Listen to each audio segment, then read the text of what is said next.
Welcome to Wealth Coffee Chats, folks, for your daily live updates. Get the most out of today's episode by participating in the chat. Make sure you ask some questions, be part of the conversation, have a bit of fun, grab a coffee or a tea, take some notes, and get ready to start your day, folks. Quick few housekeeping rules, though. No spamming, no advertising or self-promotion in the chat. That's not on.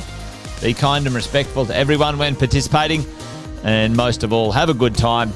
Real estate investing can be your biggest asset. It also can be your most expensive asset when it comes to getting it right or getting it wrong, folks. It can be time-consuming, stressful, and that's why here at Positive, we have what's called a 6-star team, a full-service team that provides integrated wealth and property investing solutions and services simply designed to help you progress towards your goal of passive income through your property portfolio, folks. Make sure you check out our other podcasts on the Positive Mentor Network. Not only is there Wealth Coffee Chats, there's the Urban Property Investor. Drops every Wednesday with straight talking investing strategies and lessons with Sam Saggers. Property Investor Tales. This is where our clients, you guys, share real life stories from property investing, hosted by some of our advisors and strategists.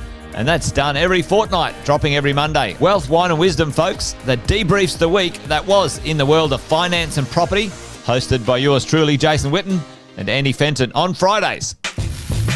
Welcome to another Wealth Coffee Chat. Marvellous Monday. Hope you're well, folks, wherever you are. If you think it's Get Rich Quick, you're in the wrong place. This is the wrong podcast. This is the wrong live for you. Welcome to another Wealth Coffee Chat. Hope you're all awesome and well.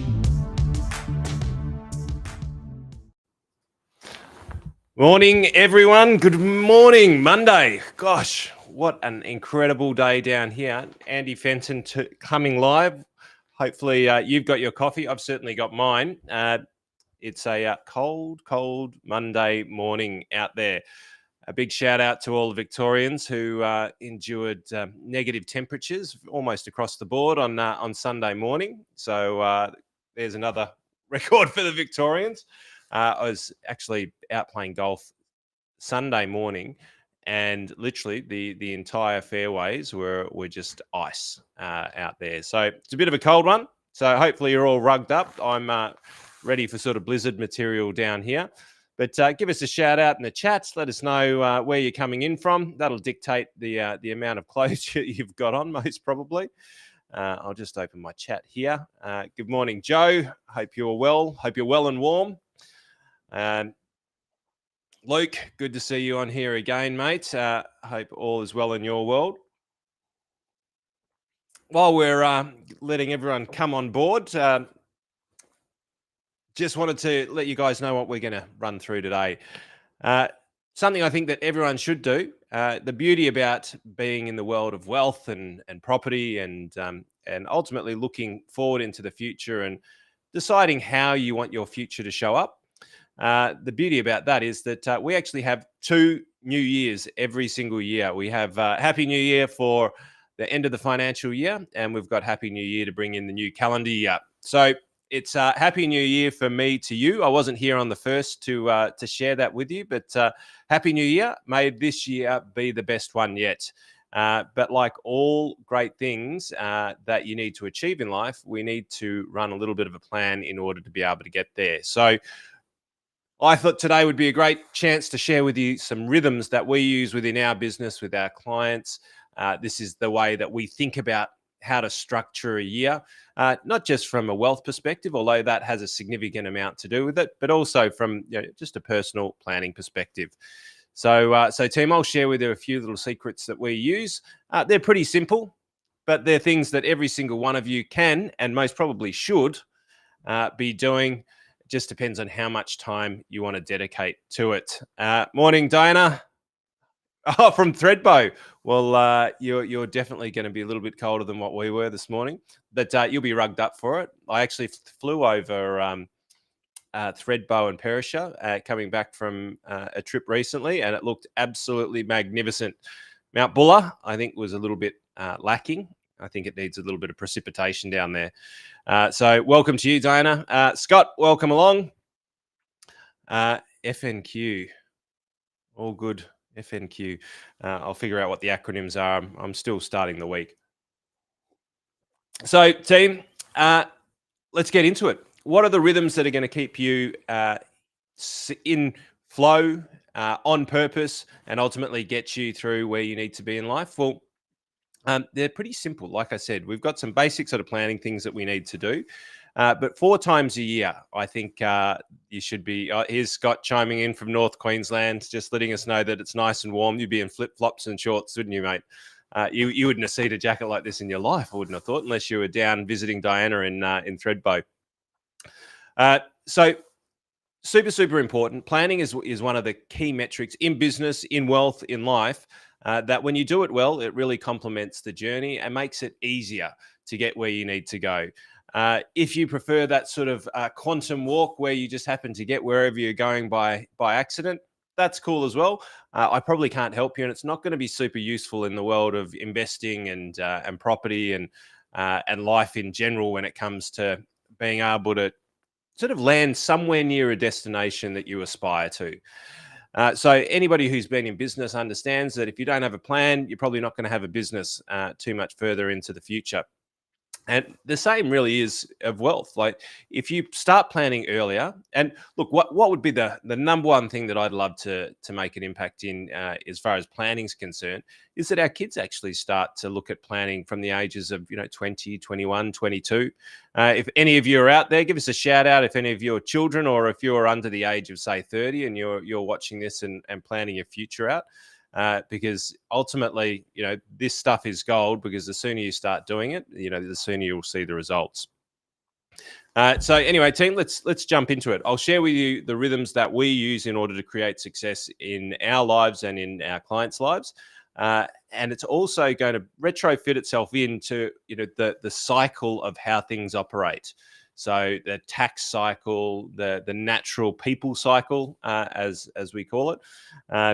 And you'll see what I mean as we go along. I'll give you the headline view, then I'll break each of them down for you to be able to do. So if you've got some pens or a bit of pad of paper or an iPad, take some notes. Otherwise, you can screenshot on the phone, or perhaps even look back on it. Oh, the amazing Deb is on the call. Morning, Debs. Hope you're doing super, super well. Mr. Fenton, yes. Anybody who was at the amazing PRE Property Summit knows that we were having a little bit of fun, and the team were referring to me as Mr. Fenton. So well, class, it's time for planning. So team, this is simply what we use within my clients. We also use it within a business program, but it is absolutely 100% relevant for each and every single one of you. And I believe that each and every single one of you should be deploying these planning rhythms in some way, shape, or form. So don't get scared about it. It's 4 times a year. It's not a long time to plan, but if you do this in isolation, and this is what I mean, you should be doing this by yourselves and then integrating it in with your 6-star team. As I always say, if you don't know where you're going, any road will get you there, but this is about choosing the road which is going to get you to the journey that you're on, that you're embarking on, in order to get the things that you want in your life. So I'll give you the high level, then we'll break them down. So we're over here in July, but I'll start in January. It always makes the most amount of sense. So January is what we usually call our on track. January is where we review our goals, we review our budgets, but ultimately it's that time of the year where people are naturally looking for the year to come.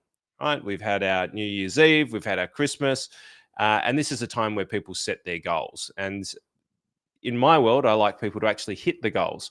Many times in other walks of life, we set the goals at the beginning of the year, don't look at them again, and then nothing ever happens. Here, we want to be intentional, and I'm going to take you through how to set some of those. April is our tax time. There's no point in planning for tax after the fact. We plan for tax beforehand. Usually around about April is when the budget comes out. Now, some people say that you plan after the budget. It depends on how late it was. It was pretty late this year and doesn't give you a lot of time to maneuver around. But somewhere around that March, April time, you should be starting to look at what does the end of the year look like, because the end of the year is closer.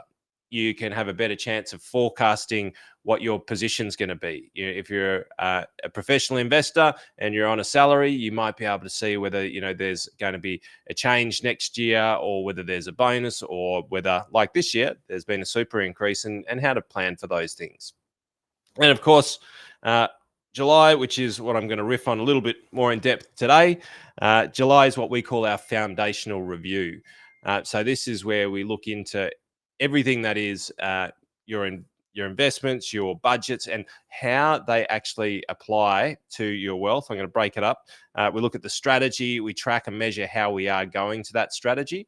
And then for those of you who've got self-managed super funds or aspiring to create them, that's when we're looking at our self-managed super fund. We want to get those returns ready to roll, or at least prepped, ready to roll as soon as humanly possible. And then in October, this is where we do our investment review. Now, October is typically when, if you've got listed shares will typically, most of them will have done their audited reports, and they'll be back in your hands, ready to lodge your tax returns and or investment returns. So a great time to start to look at actually how your investment's performing. Every time you have a crack at investing, whether it be in property, whether it be shares, where there should be a goal that's attached to that, and you should track and measure how you're going. In the property world, should you be doing a rental increase this year? Have your interest rates gone up? What's the net yield on your investment? These sorts of things. So team, those are the high level rhythms. So let's break into each of them individually, and we'll go into a little bit more detail so that you know what to do in each of those sections for you when you're planning. Let's have a quick look down here at the questions.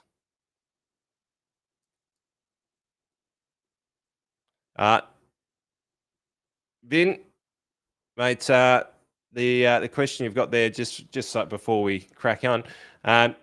Sorry, Stephen. Vino Glam. Sounds like a version of our Wealth, Wine and Wisdom. So, mate, the 120 to the 135 this year, it's not necessarily the tax bracket, but ultimately it's the when we say 135 is the new 120, it's because notionally, if you calculate, if your taxable income and the amount of income that you're going to pay tax on is 135, it attracts almost the same amount of tax as 120. So the proportion, the percentage is almost exactly the same. So we've sort of said, well, 135 is the new 120, because that means that your average tax is going to be around about that 25, 26% per annum. That's what we were referring to then. Steve? Is Steve? Yep, I keep on getting confused because there's Vino up there. It's probably a little bit too early for Vino on a Monday morning. All right, so let's crack on. Sonia's arrived as well, so we'll keep on scooting through here. So let's have a look at this month. So when it comes to our foundational review, well, I reckon that because you've pre-planned for the tax year in March, April, now I reckon that you should get your self-managed super fund returns ready and raring to go as soon as humanly possible. So if you've got a self-managed super fund, now is when I'd be looking at, Now is when I'd be looking at, sorry team, I don't know why it's doing that. Here we go, self-managed super fund review. So this is where we'd be doing a review of your financial foundation. And what I mean by that is pre your self-managed super fund, have a look at where everything is sitting. What is my equity level, across all of my properties that I own. What is my total equity?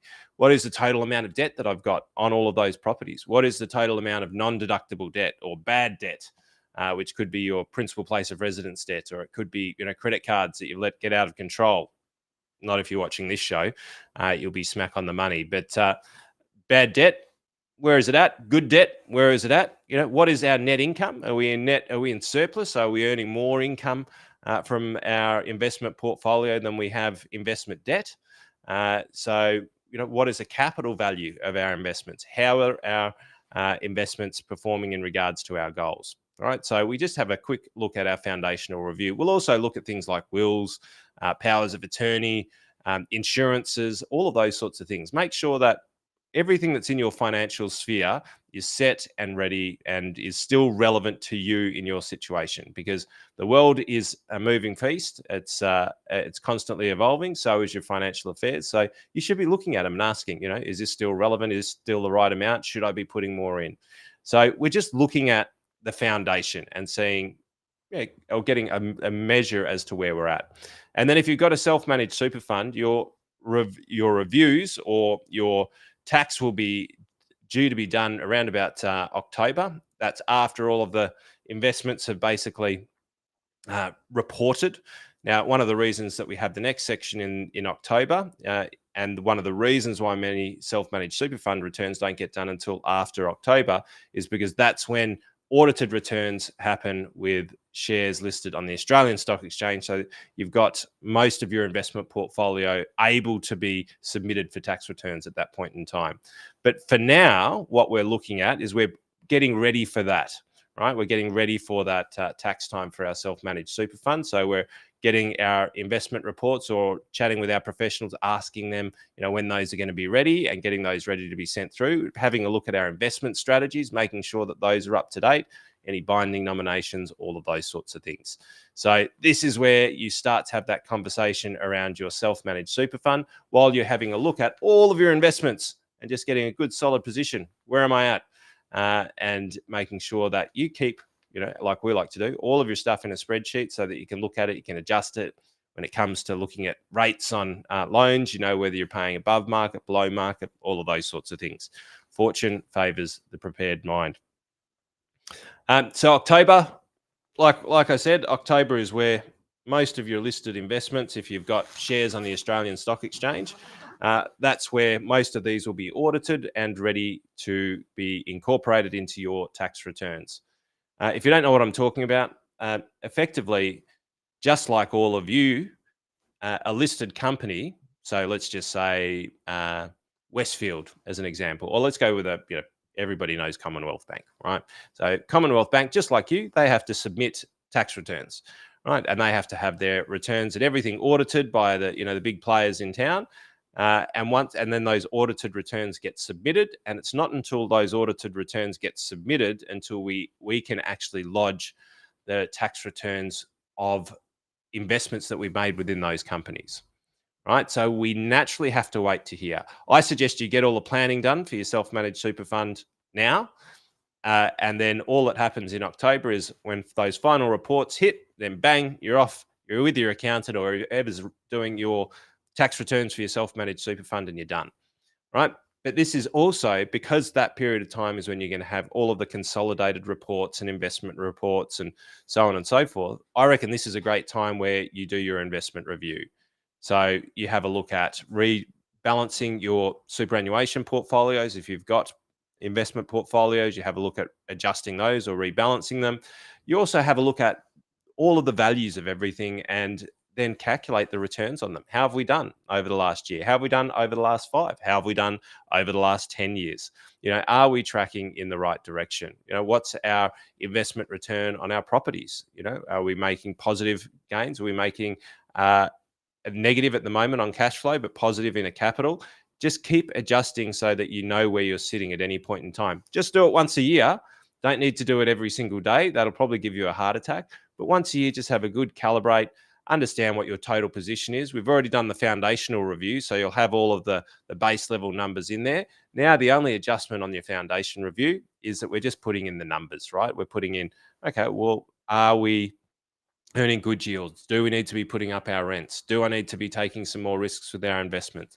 Asking ourselves all of those questions.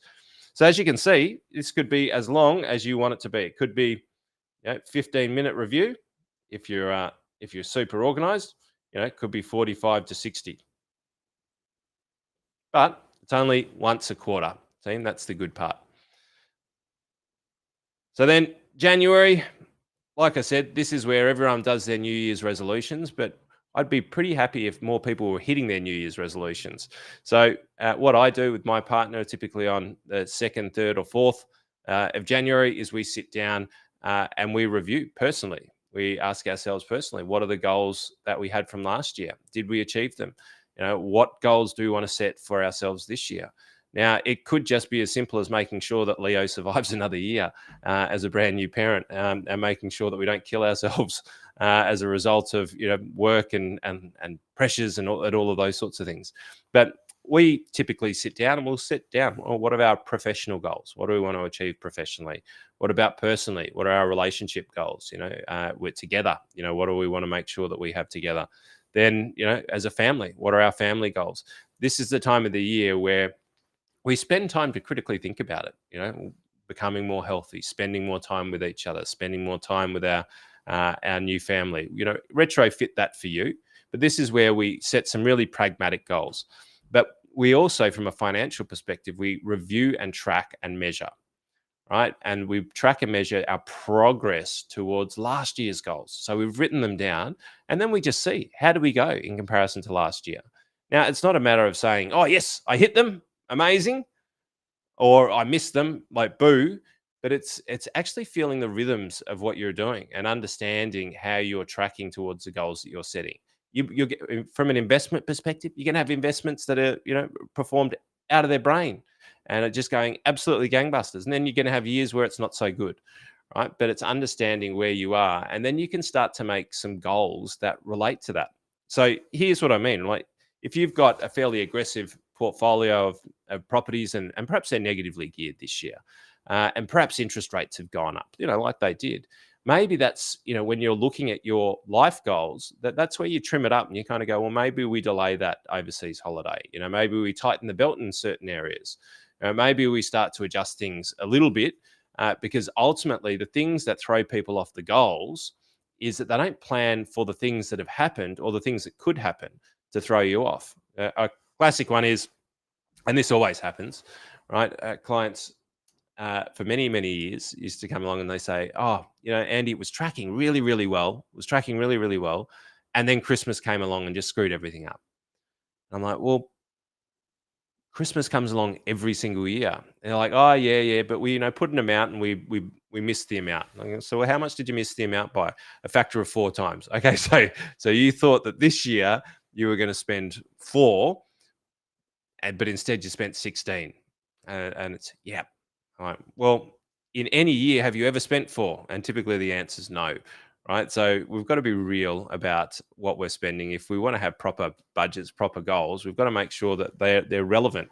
And so making sure that we take the time now in January, where everyone's doing their New Year's resolutions, look at your personal goals and sort of say, what do I want to do for me? What do I want to do for partner, family? And then, professionally and financially, what do we want to achieve? Look at those things and then track and measure how you went from last year to this year, because that's going to be the best indicator for you personally as to what you can achieve the next year. Now, if you're like me, I hate budgets. I can't stand them. I've got 4 different ways of budgeting. And if you guys want to know about that, let us know, because I'll share it with you one day. But my favorite way of budgeting is not to jump into all of the detail of every single cent that you spend. It's to set a goal, set a number, and then, over the course of the year, I'll have a look at how we're tracking. But it's then to measure it at the end of the year and see whether we're above or below that number. So it could be numbers every budget is set by an offset account reaching a certain number, or perhaps it's reducing debt. But it's one number that I look at the end of the year that lets me know whether we're on track or off track. Right? Everything else is where you would look to try and trim things up and make sure that things are working, if that makes sense. Some people love to get down and dirty into the detail and we'll have absolutely everything listed through there. If that's for you, no problem. That would blow my brain up, but we all have different types of brains, right? So it's just making it work for you. So January, setting your personal goals, professional goals, family, partner, wealth goals, and then tracking and measuring to see how you went from the ones in the previous year. And that is when we set our cash flow management strategy for the year. It's as simple as that. And then we get around to tax time, tax planning time. April is for tax planning for June 30. The federal budget can impact on this sometimes in some ways. And like we said last week, and we had a little bit of a look at the sliding tax scales, this is where you can make a difference. Perhaps it's where you might prepay interest on an investment property. You might use small business depreciation the accelerated depreciation method. You might purchase more equipment, things of that nature, finance it in order to manage a tax bill. It might be that you need to do family trust distributions. All of these things happen before the end of the year. You cannot change things after the end of the year. You can just shuffle numbers around. So the impact always happens before the end of the race, and the end of the race of every year is in June 30. So team, that's how we run our planning rhythms. It's really, really simple. Like I said, it could be just a matter of putting 60 minutes into each of these throughout the year. 60 minutes in January, 60 minutes in April, 60 minutes in July, 60 minutes in October. Right. So all that is literally taking the time. It's maybe, missing one soapy if you watch television. Maybe it's missing one lot of news. Who bloody wants to watch the news anyway these days? Half the time they're full of shit, and the other half of the time they're wrong. But it's just taking that 60 minutes 4 times a year to calibrate where you're going. I promise you, if you start to follow these rhythms, then when you catch up with your 6-star team, when you catch up with your advisor, when you catch up with your broker, when you catch up with your legal counsel, when you catch up with your property coach, all of those things, when you catch up with them, you will be far better positioned to be able to say, okay, team, this is exactly what we're going to do this year, right? We're well on track. And as a matter of fact, we're tracking in front. So maybe we can be a little bit more aggressive this year. Or maybe it's the opposite. Maybe this has been a really tough year. We're a little bit behind. So what we're going to do is we're going to batten down the hatches, and we're going to really make sure that next year is an absolute corker. And these are the things that we're going to do for it. It'll also help you be prepared for your tax reviews, for the time with your professionals, so that ultimately you're one of the first off the rank rather than the last off. Who's been the last off the rank, team? Just by whack it in the chat. Who's been the last off the rank by lodging tax returns? And you go into your accountant, and it seems like you're at the back of the queue, and it takes months to kind of get any type of result. Whack a Y in the chat if that's been you at some point in time. Because what I've noticed is the best way to get to the front of the queue is to be the most organised and to make sure that you're ready to go before everybody else. Because there's typically a lag. Yeah, James is a yes. There's typically a lag, right, before when they can start to do the returns and when people start to get organised. So if you're at the front of the queue, then you're going to get things done faster. You mightn't want to lodge them, right? You might want to hold off, but having them done so that you're ready to focus on the next thing, always be in front of the game. I've forgotten who said it, but I was watching maybe a doco on surfing, and they were saying that 80% of surfing is being in the right position when to catch the wave. That's 80% of surfing. I'm not sure that I 100% believe in it because standing up has been something that took me quite a long time, and even now still I struggle from time to time. But ultimately, if you are in the right position and you positioned yourself well, then your potential of being able to ride that wave and have a good time is significantly increased. So these are some planning rhythms that you can put in place in order to be in the right position to catch the wave and to be able to ride that wave throughout the year. Just replace 4 different soapies per year, 4 different news shows, 4 different insert, however it is that you spend your time in the afternoons. James is up there. James does it early. Just takes a while to get everything organized. Yep. And but ultimately, the earlier you start to prepare this stuff, the easier it's going to become, and then it'll just become a part of your rhythms. And then the extra little hack for those quantum kids out there is when you start to do this stuff, when you start to plan, when you review, and when you actually know where you are, you know where you're going, then the world will most likely conspire in order to be able to make sure that happens. So Albert, if you're listening, that one's out there for you. But ultimately, there's a lot of people out there who I know just set the goals, and these things just happen as a result of them spending the time to do it. Whether you believe in that or not, I don't know. That's totally up to you. But I reckon if it increases your chances, and it's maybe something that you're not 100% aware of, but you think, well, if there's something in it, let's just do it. So why not? Life is a journey. Make sure that you tick every box and make sure that you give yourself the best chances of success. So team, that's the planning rhythms. I'm going to be back on with you guys a couple of times this week. So I've got a few nuggets to share, a little bit more technical stuff later on in the week, which is in and around sort of tax planning and the tax rates and the super rates and things that you can start to do now in order to prepare for the year based on what the new rules are for this year, so that you can optimize yourself and make every post a winner. But from me to you, team, hope you enjoyed the coffee this morning. I'll look forward to catching up with you guys later on in the week. Have a great morning and a great week. It's bye from me. Episode of Wealth Coffee Chat, folks. Make sure you like, subscribe, and turn on your notifications so you never miss a thing when we go live. Improve your portfolio and investing game, folks, with Wealth Coffee Chats live every morning at 8:10 each weekday. Make sure you join us. Previous episodes are also available wherever you get your podcasts, folks, as well as our other podcasts from the Six Star team here at positivementor.com.au.